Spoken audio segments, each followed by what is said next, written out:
Bħal-assoċjazzjoni nħossu li l-budget kien pożittiv, ovvjament di li semmejt int il-gvern pratikament alloka €1,000,000 kuljum ġifieri għas-sussidju tal-enerġija. Ġifieri nemmnu li kemm ilha bdiet il-gwerra tal-Ukrajna isu inħoloq tarka għal dak li qed jiġri globalment, ġifieri pajjiżi oħrajn iddew li wara darba tnejn tlieta.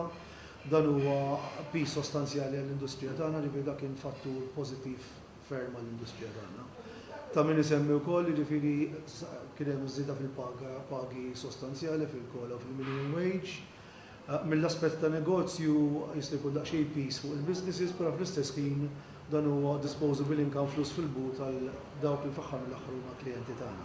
Xtaqt insemmi wkoll li bħala assoċjazzjoni għamilna proposta tal-VAT, riduzzjoni tal-VAT bħalna fil-22 pajjiż fl-Unjoni Ewropea li tiġi ugwali ridotta bħall-akkomodazzjoni u bħal huma fil-pajjiżi kollha tal-Mediterran barra wieħed.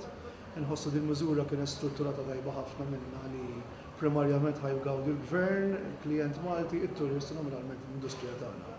Intlaqat tajjeb ħafna, naspiraw li fil-futur immedjat li tiġi osservata.